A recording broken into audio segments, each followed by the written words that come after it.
Bonjour et bienvenue à cette édition du Bulletin des régions, une émission produite grâce à la collaboration de 20 télévisions communautaires autonomes associées à Cogeco. Au cours de la prochaine heure, vous verrez des reportages qui vous proviennent de partout au Québec. Bonne émission. Alors, qu'est-ce que ça évoque pour vous, le 5-10-15? C'est un espace absolument magnifique. C'était des belles professions dans ce temps-là? J'ai fait 40 ans, madame. Non. Je vois l'homme comme un arbre parce que l'homme prend racine comme l'arbre. Avez-vous l'impression qu'il y a une relève pour ça? Est-ce qu'il y a des jeunes qui vont... pour pas que ça se perde? C'est cette année que ça vaut vraiment la peine de venir au marché public. Ça représente une belle tradition, en fait, qui est un peu un porte-bonheur pour les pêcheurs.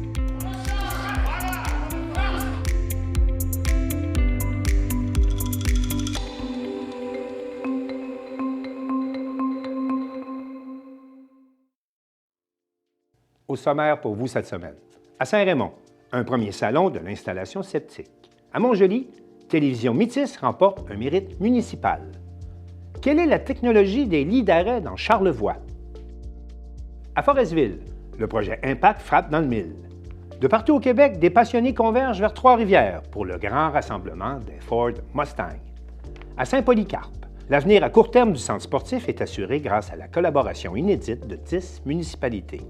Le parc du bourg de Pabot vous invite à une chasse aux fantômes. Mais pour commencer cette émission, on va se rendre à Amqui, au lancement de la politique de développement social de la Matapédia. Un reportage de Marc Baudouin, de la TVC de la Matapédia. Je suis au Cinéma Figaro d'Amqui pour le lancement de la politique de développement social de la Matapédia. Plusieurs organismes sont sur place. Alors, voici les grandes lignes de cette nouvelle politique. La politique de développement social, évidemment, ça vient... c'est une réflexion à long terme. De long terme, je dirais, qui a commencé un peu plus vers 2022.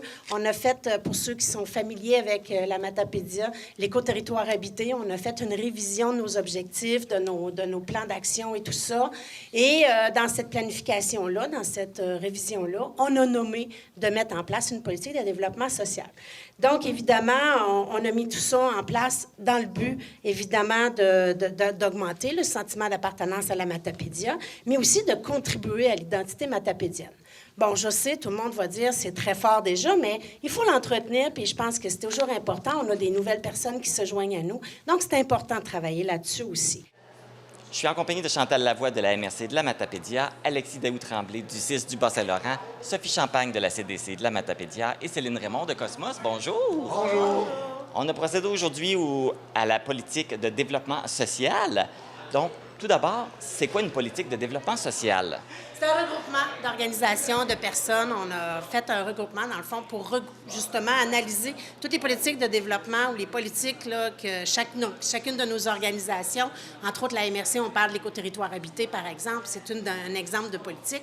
Fait qu'on a tout regardé ça, on a fait de la concertation auprès des gens, des acteurs du milieu, mais aussi des citoyens, pour être capable de cerner un peu c'est quoi les enjeux actuellement du développement social sur notre territoire, puis de voir comment on peut rassembler tout ça ensemble, puis devenir justement, comme organisation, comme citoyen, comme institution, on peut adhérer ou on peut mettre en action des choses pour travailler sur ces enjeux-là. Fait qu'une politique de développement social, idéalement, c'est le regroupement des forces de tous les acteurs du milieu pour être capable de faire face aux enjeux sociaux de notre territoire dans l'avenir. Puis nous, on vise les 3 à 5 prochaines années, puis on va essayer de faire évoluer la situation positivement pour notre communauté. Il y a beaucoup de gens qui sont intégrés dans tout ça. Il y a combien de personnes dans le comité de pilotage? On est 11 au total au comité. On a la santé, on a le scolaire, on a le communautaire, on a le culture, la MRC. Il y a plein de monde autour de toute cette belle table-là. Ça va être quoi les objectifs? Oui, effectivement, la Chambre de commerce. La SADC. Il ne faudra pas les oublier. On est allé cibler les acteurs principaux, mais même des citoyens, il y a un comité de citoyens aussi. Faut pas. Mais si on oublie des gens, là, c'est pas par mégarde, c'est juste qu'on n'a pas notre liste en avant de nous, là, parce qu'il y a beaucoup de gens. Et ça faisait combien de temps que vous travailliez sur cette politique-là? C'est un projet qui a été mis en place après 1 an et demi, 2 ans, là, de novembre 2022 à mars 2024, là, tout ce projet de mise en place de cette politique-là. Comme Chantal a dit tantôt, analyser les politiques existantes, faire un portrait, ensuite consulter la population, les partenaires pour rédiger là, la politique. Ça a duré à peu près 2 ans, 1 an et demi, 2 ans. Et là, c'est quoi les objectifs, les grandes lignes de cette politique-là? Bien, il y a 2 grands axes principaux, dont la concertation, la communication. Et par la suite, bien, il découle plein de choses. Il y en a 7 au total. Fait que, tu sais, il y a le logement abordable, il y a avoir une saine alimentation abordable aussi pour tous. Fait que, tu sais, il y en a plein, là. 7, c'est beaucoup. Les gens lisent la politique. Hein, Céline? Oui, on travaille aussi sur la réussite éducative, la conciliation, études, travail, famille. C'est tout. On a essayé de couvrir la majorité des secteurs de la Matapédia. C'est notre politique à nous de la Matapédia. Et concrètement, comment ça va se mettre en place, tout ça? Bien, le comité de pilotage, on a décidé finalement d'y aller avec une gouvernance partagée. Fait que donc, on va déterminer c'est quoi la gouvernance partagée. On en fait déjà là. Comme tu peux voir, là, on est comme toutes les 4, on est là pour les entrevues. Mais tu sais, vraiment avoir les directives claires, les consignes, comment on élabore ça. Puis par la suite, bien, on va tout mettre en place les stratégies. On va commencer à travailler là-dessus parce que dans chacune des stratégies, il y a des acteurs. C'est pas tout le monde qui va travailler en même temps sur toutes les stratégies. Ça va être des comités de travail et ainsi de suite. Fait qu'on invite la population, on invite aussi d'autres acteurs principaux qu'on aurait peut-être oubliés. S'ils ont de l'intérêt ou s'ils veulent y participer, bien, de se joindre à nous, là. Il faut dire aussi qu'il y a déjà des actions qui se passent actuellement dans Matapédia par des organismes ou des entreprises, par exemple, qui répondent déjà à des axes de cette politique-là. Fait qu'on n'est pas déconnecté de ce qui se fait déjà, mais c'est sûr que nous, on veut s'assurer aussi que, comme au niveau de la MRC, on a adopté la politique, le Conseil. Donc, on va s'assurer maintenant de mettre des actions, de poursuivre les actions qui sont en lien, mais d'en mettre d'autres aussi en lien avec la politique. Ça va être de s'assurer d'avoir une cohérence avec toutes les autres politiques, les autres programmes qui vont descendre. Qu'on pense, exemple, moi je pense à l'Alliance, à la Solidarité qui va, on espère, descendre à un moment donné, ou d'autres éléments. Bien, quand on va avoir des planifications à faire, on va avoir quand même une idée de dire qu'il faut que ça s'intègre dans un développement plus global au niveau social dans la MRC. Pour le dévoilement de la politique de développement social, vous avez organisé quand même un gros événement. Comment ça se passe? Qu'est-ce qui était prévu? C'était vraiment prévu de faire ce lancement-là. On a quand même travaillé 1 an et demi, 2 ans là-dessus. Là. Puis, nous, moi, au sein de la CDC, c'est comme genre depuis 2017 que je travaille un peu comme là-dessus, à cette réalisation-là. Fait que c'est un peu mon bébé qui vient de naître aujourd'hui. Fait que on est fiers de ça. Puis, ce qu'on veut surtout, c'est que les gens, pas juste les acteurs qui vont travailler avec, on veut vraiment que les Matapédiens, elle va être sur le site Internet de la CDC, celui-là de la MRC, elle va être un peu partout. Fait qu'on veut vraiment que les gens se l'approprient aussi. C'est pas juste pour nous autres. Puis du développement social, là, tout le monde en fait au quotidien sans même s'en apercevoir. Donc, alors, comme vous voyez, il y a des gens qui sont en train de travailler en équipe, puis qui disent leurs commentaires, puis des idées qu'ils ont. Fait qu'elle est toute en développement. C'est ça l'objectif. Les gens se promènent, puis ils consultent les différents points, puis ils donnent leur opinion. Ils donnent leur opinion, puis ils ont des questions. Fait que là, ils donnent leur opinion, ils jasent entre eux, parce qu'il y a des gens, c'est sur les actions, tu sais. Il y a des gens, dans le fond, qui n'étaient pas nécessairement là avec notre comité de pilotage. Et là, avec tout ça, qu'est-ce qui va arriver? Qu'est-ce que vous allez faire avec toutes, justement, ces informations-là que vous allez recevoir? Bien, le comité de pilotage, on va ramasser ça. Notre première rencontre, c'est le 15 mai prochain, donc la semaine prochaine. Fait qu'on va ramasser tout ça, puis on va tout réanalyser ça, puis aussi qu'on va coordonner toute la patente, puis on va s'en aller. Ça va se poursuivre. Exact. Bien. La job commence. Oui. Fait que le premier 2 ans, il n'y a rien, là. Là, ça commence. Exact. Exact. Ça ressemble à ça. Ouais. C'était du petit travail avant, là. Là, on s'en va, comme on dit, c'est de la job de bras, là. On rentre là-dedans. Chantal, Alexis, Sophie, Céline, merci beaucoup. Merci. Puis bonne route à cette politique de développement social. Merci beaucoup. Donc, un meilleur accès physique et économique aux ressources nécessaires à leur bien-être et à la qualité de vie, un meilleur accès à une alimentation saine, abordable et de proximité, un meilleur accès à des logements abordables, un meilleur accès à des parcours de réussite éducative à la hauteur de leurs aspirations et potentiels, un meilleur accès à des emplois attractifs favorisant l'actualisation de leurs compétences et leur conciliation famille-études-travail, et que les personnes se sentent incluses et partie prenante de la vie matapédienne. Et si on réussit tout ça, on revient à notre vision de départ. Donc, on va pouvoir devenir que les matapédiennes et les matapédiens, les entreprises et organisations puissent être partie prenante du développement d'une communauté inclusive, que tous, peu importe leur niveau de vulnérabilité, atteignent leur plein potentiel et accèdent de manière juste et équitable aux ressources nécessaires à leur bon développement et à celui de leur communauté. Pour plus d'informations sur la politique de développement social, vous pouvez consulter les sites Internet des différents partenaires qui ont travaillé à créer cette nouvelle politique.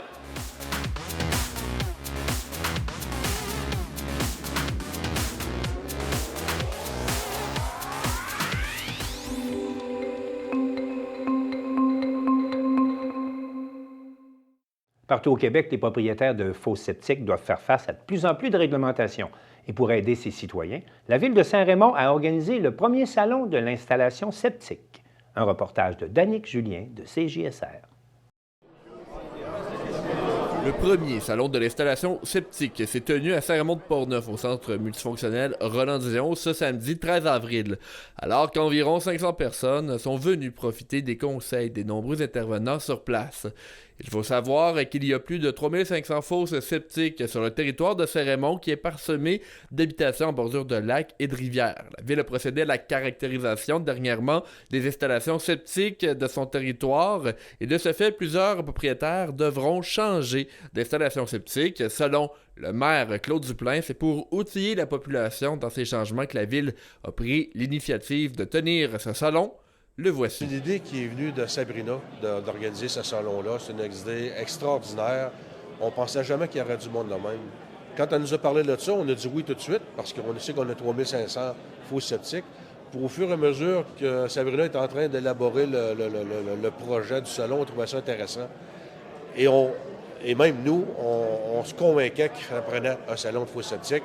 Vous savez, on a caractérisé beaucoup de fosses septiques à Saint-Raymond. Premièrement, il y a des fosses qui sont à changer. Le monde ne savent pas que le fosse est polluante. Le monde ne savent pas comment l'entretenir souvent. Le monde ne savent pas qui on va voir, qu'est-ce qu'on fait avec ça. Pour un citoyen, le changement d'une installation septique peut nécessiter l'aide de plusieurs professionnels œuvrant dans des domaines différents. Sabrina Trudel, l'organisatrice du salon, explique les genres d'informations qui pouvaient être transmises aux citoyens lors du salon. Oui, en fait, la personne qui veut remplacer son installation septique va retrouver à l'intérieur tous les intervenants qui doit consulter. Donc, la personne doit faire un test de sol. Il y a des consultants ici qui pourront faire des tests de sol pour eux. Il y a les excavateurs aussi qui peuvent travailler sur leur installation septique. Et il y a des fabricants de produits d'installation septique. Là, on parle des fabricants qu'on ne voit pas souvent, mais ils sont là pour expliquer leurs produits, puis d'essayer de démystifier tout ça aussi. Puis on a des personnes il y a certaines personnes qui doivent remplacer leur puits d'eau potable. Donc, les entrepreneurs en puits d'eau potable sont là. Il y a la Régie verte aussi qui est là pour expliquer c'est quoi le processus d'un traitement de boue de fosse septique. Parce qu'avec la vidange, les gens viennent chercher de l'information à ce sujet-là aussi. Puis expliquer aussi comment ça fonctionne une vidange de fosse septique. Donc la personne vient ici, elle peut s'informer aussi une vision d'avenir. Dans 10-15 ans, elle veut changer sa fosse, mais elle va commencer à y penser tout de suite. Une installation d'une valeur de plus de 1500 $ était d'ailleurs à gagner pour les visiteurs. C'est la cimenterie Genet, membre du groupe BPA, qui était à l'origine du tirage. Voici Philippe Desrosiers, directeur des ventes au sein du groupe BPA, concernant ce type d'installation. Exactement. Dans le fond, ce qu'on voit ici, c'est vraiment une fosse septique le plus standard pour le traitement des eaux usées, évidemment. Donc, le but premier de la fosse septique ici, c'est de capter tout ce qui est solide qui sort de la résidence, évidemment. Une fosse septique comme ça, elle est séparée en deux, façon 2 tiers, 1 tiers pour récupérer les solides.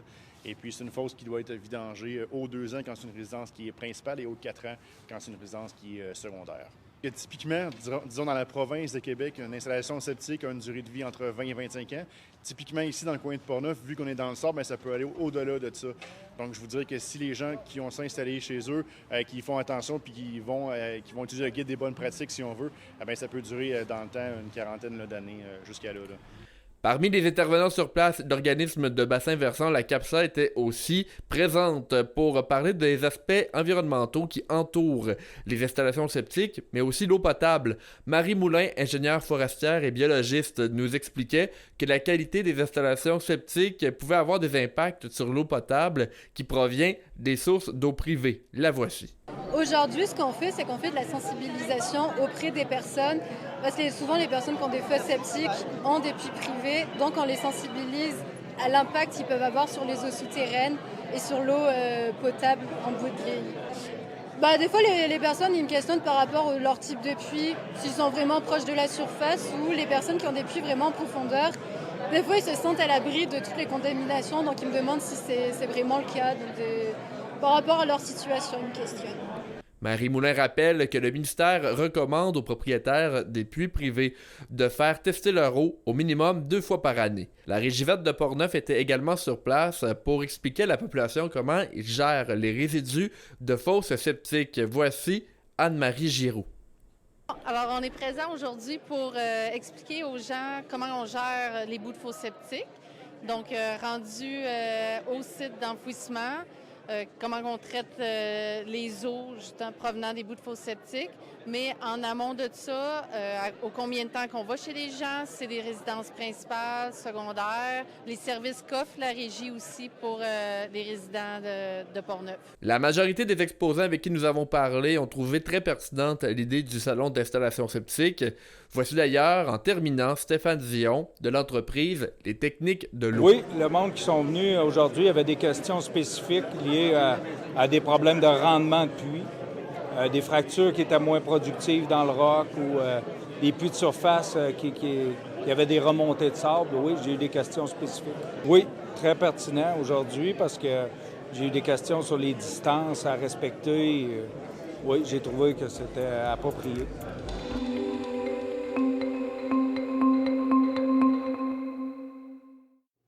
À Montjoly, la télévision de la Métisse est récipiendaire du mérite municipal dans la catégorie organisme communautaire. Marc Després, un des piliers de la station, en profite pour faire le bilan de 48 ans de télévision communautaire dans la Matapédia.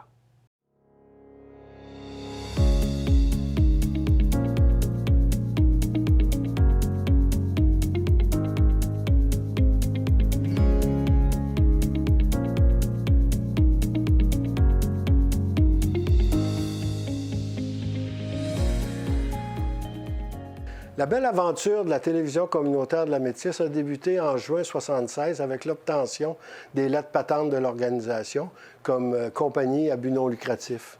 Mais la programmation comme telle a débuté en janvier 1977. À l'époque, des programmes de travail du gouvernement fédéral, programme Initiative locale pour bien l'identifier, la télévision communautaire, qui s'appelait à cette époque-là Diffusion communautaire de la Métisse, avait obtenu un projet pour l'embauche de 9 travailleurs, 4 réalisateurs, 3 techniciens et 2 personnes au niveau du support administratif. Une programmation d'environ 3h30 à 4 heures par semaine. C'est ce qui a jeté les bases vraiment au niveau de la programmation et qui a permis à la télévision communautaire d'être sur une lancée qui se perpétue maintenant depuis 48 ans. La télévision communautaire, ça a été aussi, particulièrement celle de Montjoly, un tremplin pour plusieurs personnes qui ont fait leurs premières armes dans le monde des communications ou dans le monde des relations publiques. Ce qui les a permis aussi d'avoir une carrière impressionnante pour certains. Qu'on pense à Claude Bellemare qui, depuis 18 ans, est caméraman monteur à la Semaine verte. Donald Charret, qui a sa maison de production à Montréal. Sylvain Rioux, qui a fait carrière à Télé-Québec et dans plusieurs boîtes de production indépendantes. Claudine Rioux, qui a été aussi impliquée dans plusieurs entreprises au niveau des relations publiques. Je parle depuis tout à l'heure des gens qui ont été des employés de télévision communautaire. Mais il ne faudrait surtout pas oublier les bénévoles. Mais il y a des dizaines de bénévoles qui se sont impliqués depuis 48 ans en télévision communautaire. Et les bénévoles à la télévision communautaire, c'est un peu l'essence qu'on met dans notre véhicule. C'est ces bénévoles-là qui souvent apportent des idées, apportent leur support, apportent leur effort au niveau de la production. Donc, c'est une télévision communautaire et non seulement un média, c'est une organisation sociale qui permet à des gens de se rencontrer. Donc, plus que jamais, Moi, je pense, avec la réalité des médias actuels, la télévision communautaire de la Métisse est devenue le seul média de la Métisse vraiment dédié à l'information de la Métisse. Et c'est d'autant plus important qu'elle soit supportée, qu'elle soit appuyée et qu'on continue de la voir grandir dans le milieu. Eh bien, qu'est-ce qui distingue la télévision de la Métisse? Eh bien, chez nous, il n'y a pas de petites nouvelles. Donc, tout le monde a droit à sa tribune, que ce soit les individus, les organismes, les entreprises. On aime bien aussi, le plus possible, occuper le maximum du territoire à ce moment-là, permettre à tous les sujets d'avoir une visibilité, que ce soit dans l'économie, le sport, le socio-communautaire, etc. Donc, tout le monde a droit à sa tribune, puis ça, c'est extrêmement important pour nous. Et une petite anecdote, d'ailleurs, on sait que de plus en plus, il y a de moins en moins de médias sur le territoire. Eh bien, là, un certain temps, il y a un organisme donc, qui m'appelle sur mon cellulaire, mais cette journée-là, on avait un conflit d'horaire. On ne pouvait pas aller assister à l'événement qui était proposé. Et on s'était dit, de toute façon, on va se reprendre parce que même si on ne peut pas y aller, il y a toujours moyen de moyenner à ce moment-là pour pouvoir reprendre le sujet. Et bon, je réponds au cellulaire, puis j'indique à la personne, ben, on ne peut pas y être, on a un conflit d'horaire, mais on va se reprendre. Fait que là, la personne insiste un petit peu. Ben, oui, mais on vous attend. Ben, c'est parce que c'est comme pas possible, là, étant donné qu'on doit être ailleurs au même moment. Et la personne qui insiste, jusqu'à temps d'y demander, oui, mais c'est parce que c'est pas possible. Et la personne de nous avouer, ben c'est parce que si vous n'êtes pas là, on n'a personne. On va avoir tout préparé, notre conférence, pour absolument personne. Alors finalement, ben, on a réussi à tasser l'autre, puis à se rendre directement sur place et donc pouvoir couvrir l'événement. Puis ça, c'est quand même un bon exemple de la réalité, ce qui est devenu, malheureusement, une certaine réalité. Et est-ce que le conseil d'administration est heureux de cette reconnaissance de la ville de Montjoly? Lorsque je l'ai appris aux membres du conseil d'administration, bien, effectivement, tout le monde s'est réjoui de cette excellente nouvelle. On va l'avouer, hein, on donne de la visibilité à tout le monde, mais c'est comme parfois un petit peu difficile, on dirait, de se mettre soi-même en valeur. Donc, c'est ce que nous permet la ville de Montjoly, puis on les en remercie.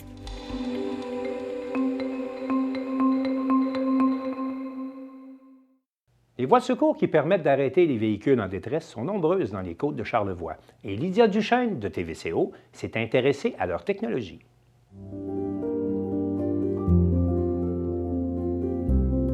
Les voies de secours ou lits d'arrêt sont présents sur les routes du Québec depuis plus de 20 ans. Il s'agit d'installations sécuritaires qui ont prouvé leur efficacité à maintes reprises. Dans le fond, c'est comme une semelle de maison. On a déjà vu une semelle de maison. Oui. On a un morceau de béton comme ça, puis après ça, on a besoin d'un mur qui s'appuie. Fait que, bref, on a ce que vous voyez en ce moment, c'est le bout de béton en haut là. Il cale. Puis là, on a notre semelle. On a ça des deux côtés. C'est ferraillé à grandeur. C'est vraiment, c'est comme une grosse structure. C'est comme une structure de bâtiment. Puis, dans le fond, après ça, comme on vient remplir, on a du sable qui vient dans le fond. On a une membrane pour empêcher que les cailloux, je sais, mais il y a des cailloux qui viennent puncher. On a une membrane imperméable. Puis après ça, on a une deuxième membrane. Puis après ça, on vient remplir le gravier. OK. Gravier qu'il faut tamiser, qu'il faut entretenir.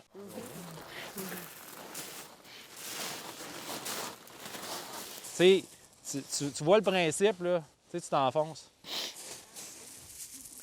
Au niveau vraiment de la granulométrie, ce qu'on voit, là, c'est qu'il n'y a absolument pas de sable, il n'y a pas de fine. Ouais. Mais si je prends le gravier comme ça, là, c'est juste la pierre. À intervalles réguliers, le ministère, dans le fond, va venir vider les fosses à gravier, puis venir faire l'entretien de ça. Fait qu'on sort, on lave le granulat, on le remet en place. C'est un granulat qui n'est pas trouvable partout au Québec, qui est difficile à trouver. Okay. C'est compliqué. Il y en a certains. On a fait une analyse là, des dernières années. Oui, c'est précieux. Fait que quand on l'a, dans le fond, on le vide, on le lave. 8 voies de secours sont aménagées sur le réseau du ministère des Transports, dont 5 sont dans Charlevoix. Depuis les 2 incidents importants de 2010 et 2013, la voie de secours de Petite-Rivière-Saint-François présente depuis 2015 une conception qui est unique au monde. Une des particularités vraiment qu'on a ici, c'est qu'il est hybride. Donc, on a un filet. Le filet, il va décélérer plus vite un véhicule que le bac à gravier. Fait que je faisais des blagues là, des fois, mais tu sais, les motos, là, c'est rare qu'ils vont manquer de frein, mais tu sais, une moto, ça serait pas... En tout cas, moi, je le prendrais pas en moto. Mais mes petits véhicules, par contre, il va desserrer tout lentement. Puis par contre, un véhicule lourd qui, lui, est plus lourd, qui va s'arrêter plus loin, va commencer à frapper les premiers filets. Fait qu'un autobus, théoriquement, devrait même pas se rendre aux premiers filets qui sont là en situation estivale, là, comme en ce moment. Là. Vous voyez, là, mes chaussures s'enfoncent, agréablement, si on ne marche pas trop loin. Mais dans le fond, il vient s'enfoncer. Puis, dans le fond, il s'arrête de manière beaucoup plus lente, beaucoup plus douce au niveau du nombre de G ressentis. C'est pas un arrêt, non, ça donne pas pas de coup, là, ça s'enlise, ça s'enfonce. C'est pour cette raison-là que vous voyez qu'on a un dissipateur ici. Puis plus on va aller plus loin, là, vous voyez, on a 2 sur la deuxième station, je pense que c'est 2 ou 3 sur l'autre après. Ah, OK, oui. Dans le fond, ça va en augmentant, fait que j'ai dit 22 kN. Fait que quand on augmente la force de dissipation, sauf que d'avoir mis un 3 dissipateurs sur le premier, un petit véhicule comme le nôtre qui est à côté en ce moment, il serait freiné vraiment très rapidement. Puis là, vous sentiriez la ceinture, là, puis c'est pas agréable. Je dirais pas que l'expérience est le fun, là, mais je dirais juste mais avec un véhicule plus commun, là, un véhicule de la route, là, puis même un autobus, ça permet que les usagers à l'intérieur, à ce moment-là, ne vont pas être projetés, ne vont pas être freinés. En plus du granulat, 12 stations de filets en hiver et 8 en été sont reliées à des dissipateurs d'énergie ancrés dans des murs latéraux en béton armé. Dans le fond, ce que vous avez ici, c'est dans le fond, c'est une bobine de fer. À l'intérieur, c'est tout enroulé. C'est comme une cassette. Puis dans le fond, c'est tout enroulé. Puis qu'est-ce que ça vient faire? C'est que ça vient dissiper de l'énergie. Les dissipateurs d'énergie sont composés d'une cassette dans laquelle est enroulé un ruban de métal. La décision qu'on a prise d'avoir un système hybride, on le voit avec le Club Med qui s'est construit à côté, on a décidé qu'on était capable d'arrêter les autobus. Ouais. Un autobus, dans le fond, là, la conception est faite pour 62 500 kg. Ben, dans le fond, un train routier. Là. Un train routier, théoriquement, ne devrait pas se rendre au bout en considérant uniquement si les filets saisonniers sont mis, par exemple. Ouais. Fait que les 12 stations sont opérationnelles et fonctionnelles. Il reste une réserve de capacité d'à peu près 1 %. C'est le plus lourd véhicule, théoriquement, s'il ne dépasse pas les charges légales qui peut circuler ici. Donc là, les filets qu'il y a normalement au ABCD, c'est la même chose que ce qu'on a là? C'est exactement. Dans le fond, là, ils ont mis des petites plaquettes pour faire cute, là, mais ça ne change absolument rien. C'est le même type de filet. La particularité de celui qu'on a, nous, c'est qu'on laisse la neige s'accumuler. Fait qu'on a rajouté des contreventements qui empêchent, dans le fond, le filet de venir basculer. On veut éviter que, par exemple, si le filet venait basculer, à ce moment-là, le ruban de la cassette qui est là, dans le fond, bien, le gros truc rond, oui, il serait déjà déroulé puis il n'y aurait pas la même efficacité qu'on voudrait. La capacité des voies de secours à arrêter les véhicules en détresse est établie par leur longueur, leur pente, la résistance au roulement créé par les granulats et la présence de barrés inertiels à l'extrémité de la voie de secours. Notre véhicule en détresse, son pare-choc, c'est un plus gros véhicule là, qu'un véhicule standard, mais c'est le même principe pour tout. Dans le fond, il va venir, puis c'est pour ça que le filet, il a comme cette forme-là, pour pas qu'il vienne... Fait que là, dans le fond, il va venir rentrer. Son capot, dans le fond, va venir rentrer dedans. Ouais. Ça va lâcher dans le temps de le dire. Puis dans le fond, là, il va venir commencer à dérouler les bobines. Fait que dans le fond, les cassettes avec l'enroulement au niveau du fil de fer va commencer à descendre. Puis dites-vous que le premier filet, il va rester, lui, sur son pare-choc. Ouais. Il va rester, parce que ça, il va déjà se rendre avec la vitesse qui va circuler dépendamment de la vitesse qui se rend ici. Il va ramasser le deuxième. La première cassette n'a pas fini de se dérouler, qui ramasse le deuxième filet. Okay. Celle-là va finir de se dérouler à peu près quand il rentre au troisième.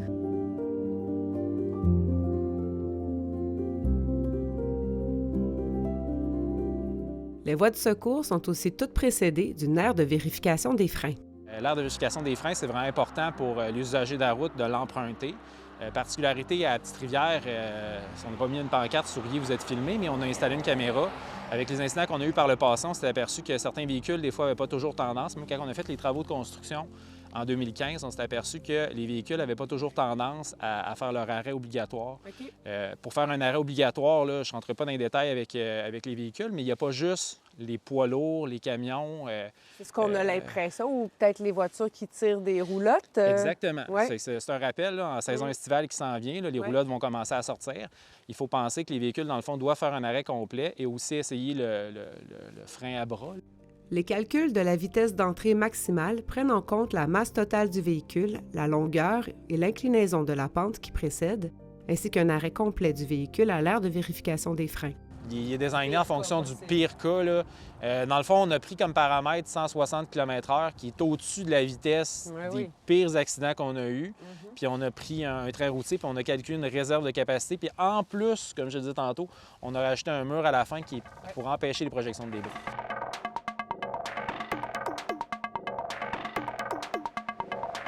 Et dans le fond, fait que là, on a l'épaisseur du mur qui est vraiment fortement armé. Pourquoi? Parce que si jamais il y aurait des débris, lui va venir retenir plus de charge, ses côtés aussi. Une signalisation soutenue du haut de la côte jusqu'en bas vise aussi à sensibiliser les usagers de la route sur leur vitesse et leur capacité à ralentir le véhicule. On a toujours un panneau au début, proche de l'aire de vérification des freins, qui va montrer la côte complète. Oui, on a un parcours là, avec chaque indication qui sont là. Ouais. On voit chacune des courbes. On voit, dans le fond, chacun parce qu'il y a plusieurs pentes, souvent, au travers de ces longues côtes-là. Dans le fond, ici, on en a fait rajouter un qui est vraiment au moment où est-ce que le véhicule doit prendre sa décision. Est-ce qu'on décide d'emprunter, dans le fond, le lit d'arrêt ou décider de continuer notre descente? Si on manque de frein, il y a un point de décision à prendre ici. Puis je pense que la solution la plus sécuritaire, c'est l'outil qui est là. Là, le signe qu'on manque de frein, c'est que ça chauffe. On appuie sur les freins, puis on continue à prendre la vitesse. Ouais. Si on continue de prendre Dans le fond, quand on passe la côte de la Martine, puis quand la pente est quand même abrupte, quand vous êtes venu ici, vous avez dû recevoir, même si vous compressez. Vous laissez aller le véhicule, vous freinez une fois de temps en temps, il freine, il réaccélère. Il y a une inertie, mais quand vous freinez, vous sentez quand même qu'il ralentit. Si vous sentez qu'il ralentit pas, bien là... Danger! En conclusion, les agents du ministère rappellent l'importance de l'entretien des freins et que, dans le doute, mieux vaut utiliser la voie d'urgence que de risquer sa vie et celle des autres usagers de la route.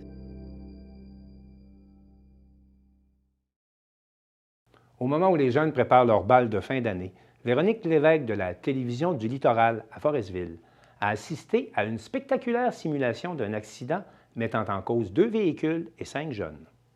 On aurait pu entendre une mouche voler. Les cellulaires étaient tous fermés. L'agent Valérie Cahouette en avait fait la demande au début de la présentation.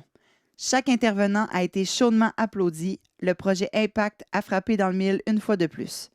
Ce projet est porté par la Sûreté du Québec et s'adresse aux élèves de 4e et 5e secondaire de la région à l'approche de la saison des bals finissants. Le secondaire 4 est présent puisque l'événement se déroule aux 2 ans.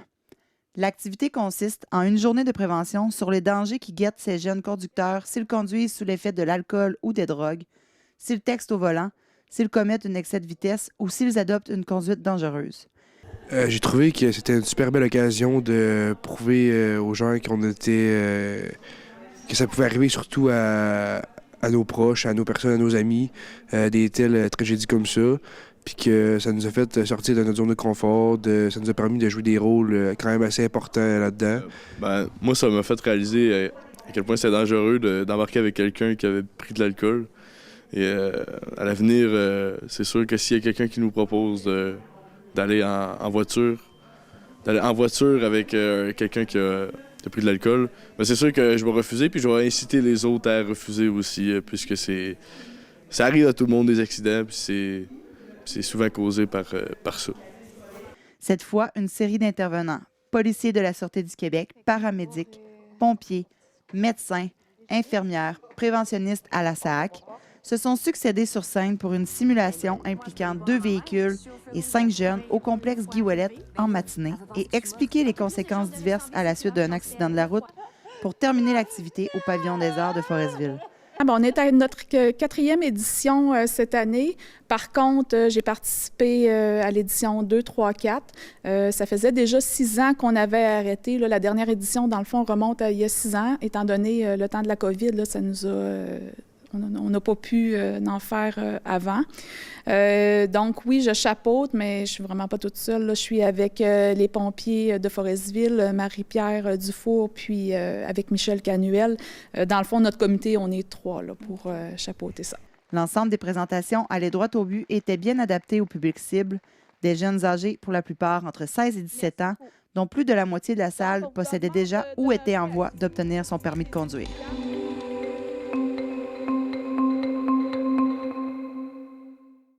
Marie-Claire Roy de la télévision de la Haute-Gaspésie a participé au grand rassemblement soulignant le 60e anniversaire des voitures Ford Mustang. Pas moins de 1889 voitures Mustang et leurs propriétaires passionnés se sont réunis pour une randonnée. On écoute son reportage. C'est avec beaucoup de fébrilité et d'enthousiasme que je suis partie célébrer les 60 ans de la Mustang avec mes amis passionnés du club Mustang Bas-Saint-Laurent.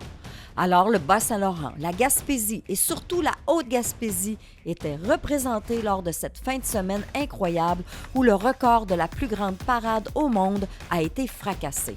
Voici donc des images et des entrevues avec des passionnés de Mustang, des amateurs de muscle car du Québec, de l'Ontario, du Nouveau-Brunswick, des États-Unis et même de la France s'étaient donné rendez-vous pour l'occasion. Samedi après-midi, on est au centre Les Rivières. Les Mustangs commencent à arriver. Je m'appelle Pascal Dallaire, je viens de Québec. J'ai une Mustang 69 que ça fait 18 ans que je possède. Ça fait 8 ans que je roule. Avec un petit moteur supercharge, je sais comme l'Aurore, un 671. C'est mon petit jouet.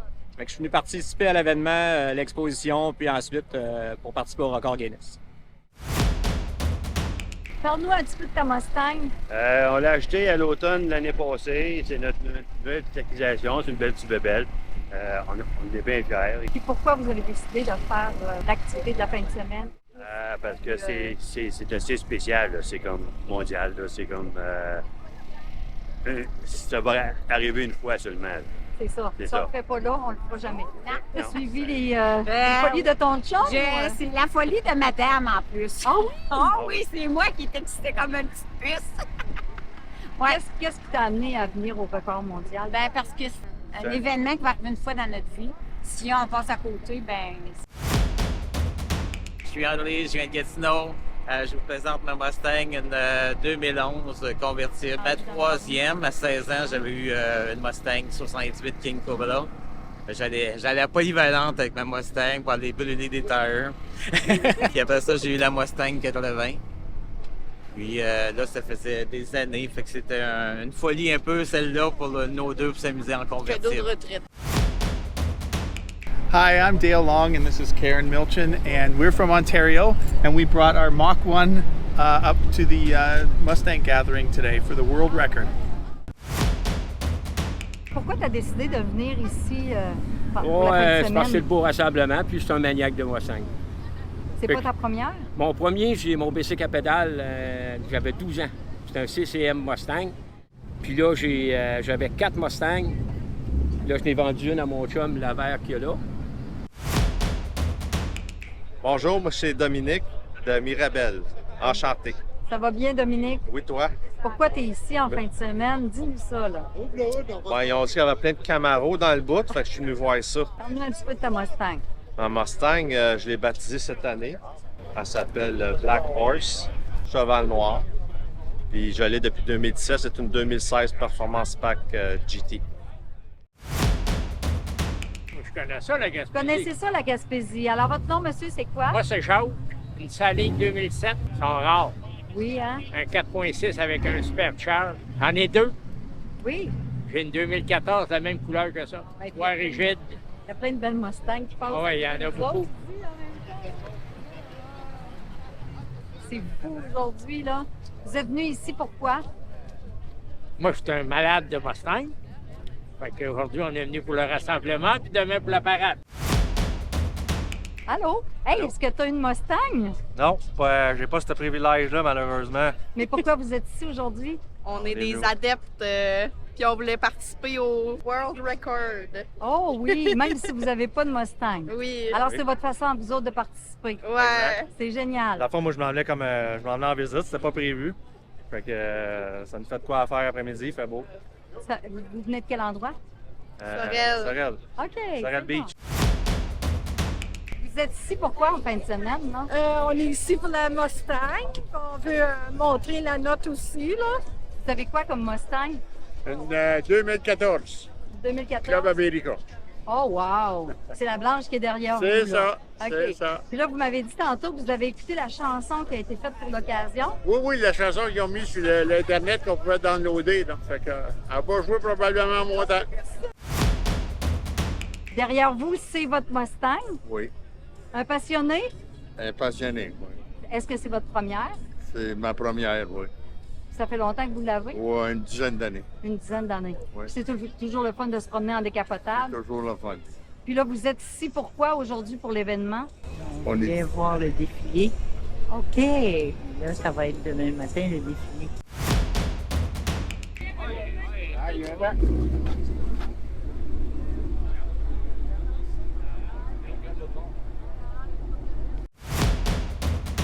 France Dubé.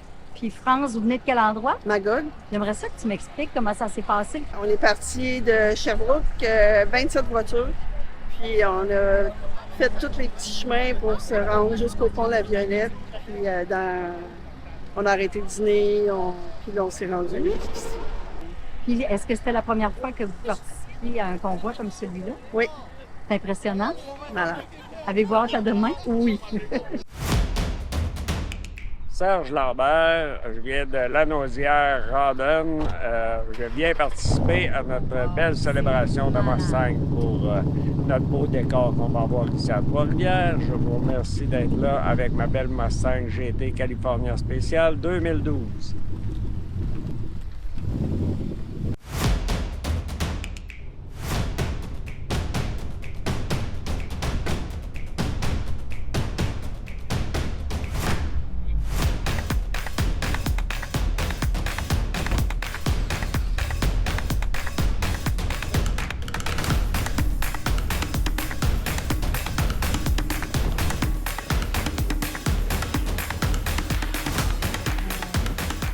Balade avec presque 2000 voitures. Ah, c'est pas pire, pas pire. C'est pas pire, pas pire.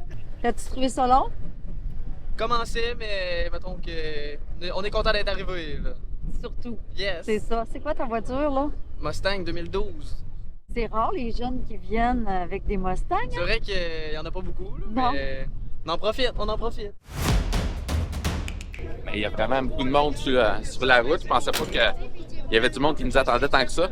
C'est vraiment le fun. Tous les modèles qu'on voit, c'est débile. Là. C'est vraiment... Le monde tripe tout. Là. Ah, c'est vraiment cool. J'ai hâte de voir quand le parking va être plein.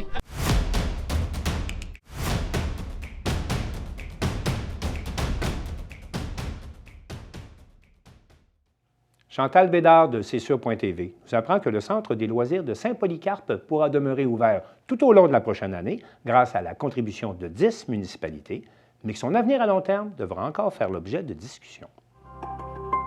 Il a été annoncé en conférence de presse le 22 avril dernier avec soulagement le maintien des opérations du centre sportif à Saint-Polycarpe pour la prochaine année.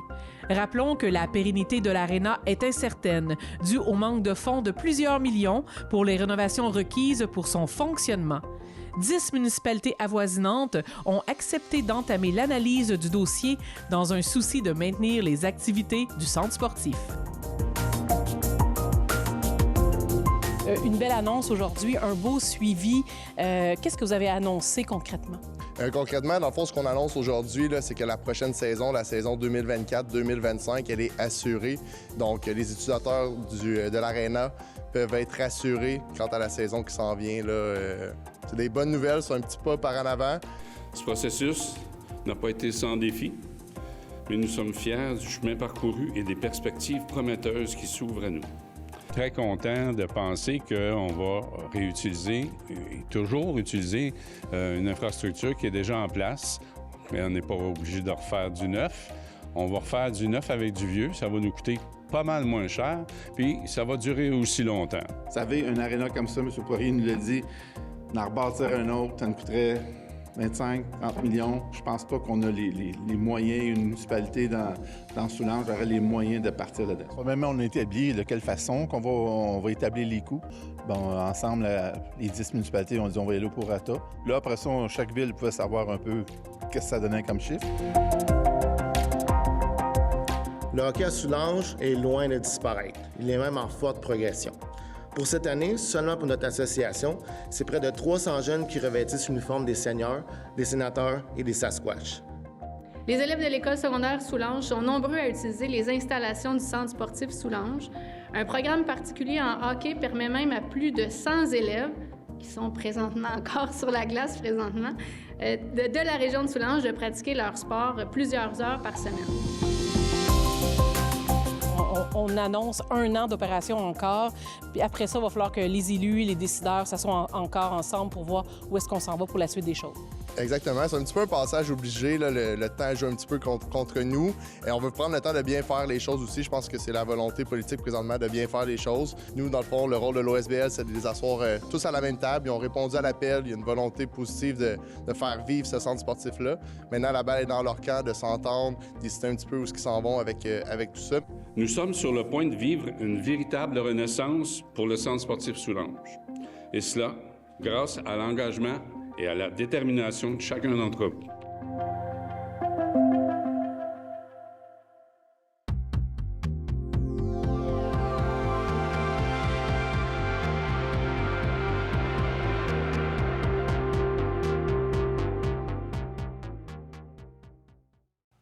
Jean-Denis Laperrière de la télévision du Rocher-Percé nous présente la nouvelle attraction qui sera présentée cet été au Parc du Bourg de Pabeau. Nova Lumina en était à sa dernière année de présentation l'an dernier. Pour cette année, le Parc du Bourg de Pabeau nous revient avec une nouvelle activité interactive, la chasse aux fantômes. Nous discutons de cette nouvelle activité ainsi que des autres nouveautés telles qu'un jeu d'évasion et des projets pour 2025 avec Elsa Pépin, directrice générale du Parc du Bourg de Pabeau. Au Parc du Bourg de Pabeau, il va y avoir des nouveautés cette année. Une de ces grosses nouveautés-là, c'est ce qui remplace Nova Lumina, qui s'appelle Fantôme, la chasse, je crois. Oui, tout à fait. Donc, on arrive avec une nouvelle activité qui est pour le moment nommée Fantôme, la chasse, tout à fait. Donc, les gens vont... comment je pourrais dire, sillonner nos sentiers. Donc, c'est tout de même les sentiers qui étaient utilisés par Nova Lumina, mais on prolonge le parcours. Ça varie quelque peu là, quand même. Vont partir à la chasse aux fantômes de jour comme de soir. Donc, il y a 2 expériences qui viennent avec ça. Là. On n'en fait pas qu'une seule. Donc, on garde notre créneau là, d'être ouvert de jour comme de soir. Donc, le parc l'année prochaine va être ouvert là, cette année. L'année prochaine, cette année. Le parc va être ouvert cette année là, de 11h à 23h. Donc, on va garder nos créneaux de soir. Fantômes, durant la journée, c'est les objets qui vont être tentés, là, étant donné qu'on est un site archéologique, on reste dans le cadre du volet historique. Donc, durant la journée, on part à la chasse aux objets hantés et aux artefacts, alors qu'en soirée, on part vraiment à la chasse aux fantômes. Donc là, on va rencontrer différents personnages qui ont marqué notre histoire, qui vont nous raconter quelques anecdotes et péripéties. Puis il va falloir en attraper le plus possible pour augmenter notre pointage. Donc, la partie de chasse prend quand même une certaine forme ou un volet compétition finalement. Là. Donc, entre collègues ou entre amis ou entre notre groupe, il va falloir essayer d'avoir le plus haut pointage pour performer là, le mieux possible durant l'expérience. Ça se passe dans les sentiers anciennement occupés par Nova Lumina. Est-ce que le parcours va quand même être plus long à parcourir? Donc, le parcours est un petit peu plus long, là, effectivement. Nova Lumina, c'était une activité qui pouvait varier de 45 à 60 minutes à peu près, là, tout dépendamment comment de temps les gens prenaient là, pour regarder les différentes zones. Alors que là, étant donné qu'on doit vraiment prendre le temps d'écouter les fantômes, de les attraper, il y a comme tout ce volet-là là, qui fait en sorte que l'expérience, elle est beaucoup plus longue, elle est beaucoup plus immersive aussi. Puis, on souhaitait que dans nos expériences futures, là, donc fantômes, que les gens ou le visiteur soient actifs. Donc, dans Nova Lumina, on est passif, on écoute, on regarde. Alors que là, il faut participer un petit peu au volet. C'est un petit peu ça qu'on souhaitait. Là. Ça dynamise l'expérience, puis ça nous permet de vivre notre histoire autrement, finalement. Là. Donc, ça va être un petit peu plus long. Là. On va parler d'une expérience, pour le moment, d'1h15 à 1h30. C'est sûr que Fantôme est vraiment en conception encore, là, actuellement. Là, ce qui fait en sorte qu'il y a certains volets ou certaines procédures ou façons de faire qui varient là, encore d'une semaine à l'autre là, selon nos recherches. Donc, étant donné que c'est une expérience qui est inédite au Québec, qui n'existe pas encore. Nous, on a adapté une technologie. On lui fait faire quelque chose qu'elle ne faisait pas avant nécessairement. À ce moment-là, ça a demandé une grosse phase d'études, de recherche puis de tests. Là. Puis à ce moment-là, on continue de s'adapter finalement aux limitations de la technologie par rapport à notre créativité quand on invente des expériences comme Fantôme. Pour Nova Lumina, c'était Moment Factory qui était derrière tous les effets et la conception. Pour ce qui est de Fantôme, c'est qui? À ce moment-ci, donc, nous, c'est XYZ Technologies, Cadabra au Québec, qui a été choisi pour l'expérience fantôme, qui l'ont conceptualisé et créé de A à Z, puis qui ont dû effectivement là, faire beaucoup de recherches pour concrétiser le concept qu'on souhaitait mettre en place ici, qui prennent beaucoup de plaisir, je crois, à concevoir l'expérience aussi. XYZ, c'est également la firme conceptrice de Ura. Donc, on va avoir... Ura va demeurer là, ici disponible sur le site. Là. Donc, c'est eux qui ont créé Ura, c'est eux qui vont créer Fantôme. Ils sont également à l'origine du Géoparc puis de Berceau du Canada à Gaspé. OK. Vous me parlez de Ura. Nova Lumina a bénéficié à un certain moment d'une mise à jour, si on veut, un parcours un petit peu plus long. Est-ce que Ura reste dans sa forme actuelle ou va être... il va y avoir quelques nouveautés de ce bord-là? Pour cet été, là, pour 2024, en fait, Ura va demeurer dans sa forme actuelle. Ura était quand même moins fréquenté là, que Nova Lumina, donc puis on s'est rendu compte que beaucoup de personnes ne l'ont pas encore vu dans sa forme actuelle. C'est une activité qui a peu été éclipsée par la popularité de Nova Lumina. Donc là, on espère qu'elle va rayonner davantage dans les années à venir. Éventuellement, il va y avoir une mise à jour qui va être prévue parce que c'est une expérience qui est vraiment exceptionnelle, que les gens adorent. On a vraiment de très bons commentaires sur cette expérience-là.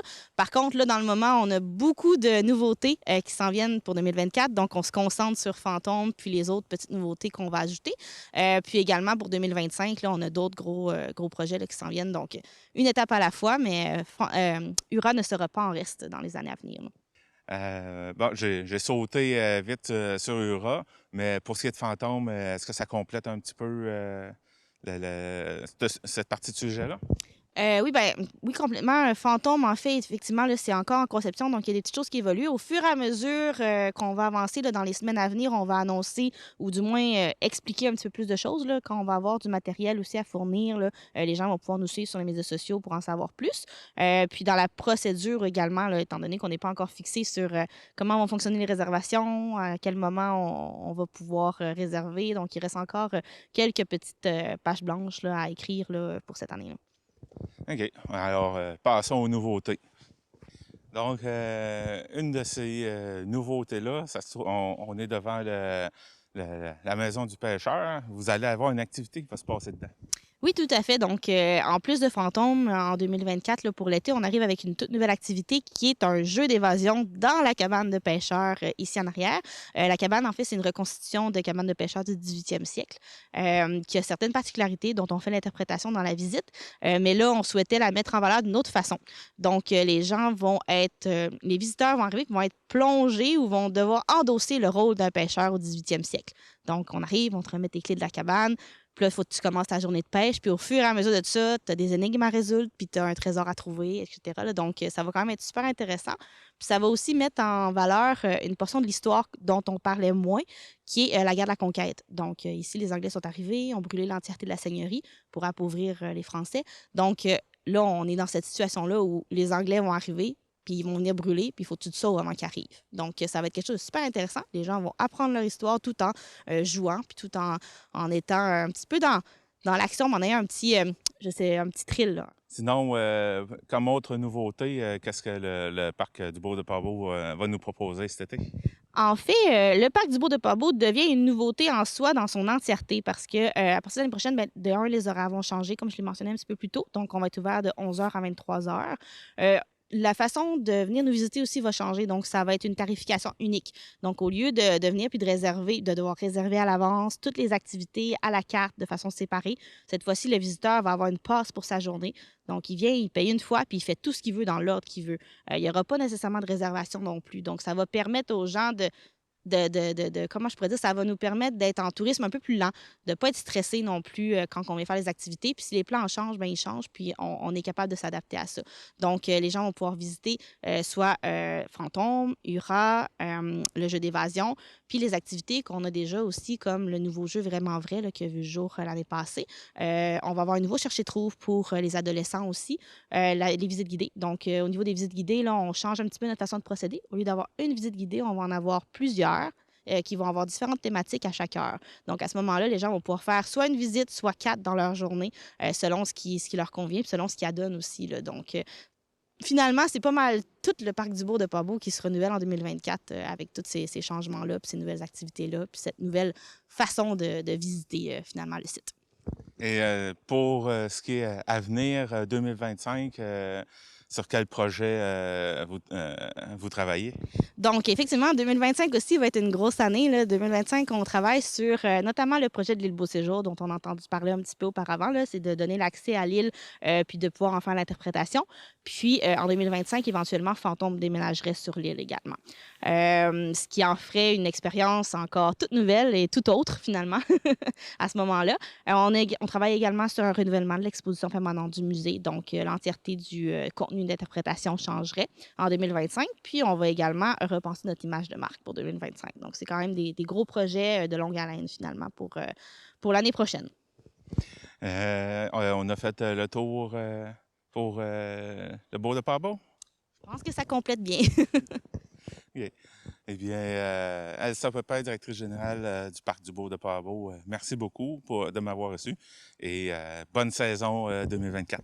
Merci. On espère avoir les visiteurs en grand nombre. Ah, petite parenthèse aussi, en fait, pour la clientèle locale, il va y avoir un tarif spécial. Là, donc, on s'attend à voir beaucoup de nos locaux venir nous visiter là, sous notre nouvelle forme. Et ils peuvent vous suivre sur votre page Facebook et votre site Web.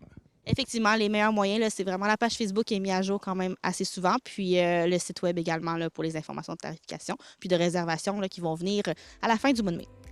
Merci beaucoup.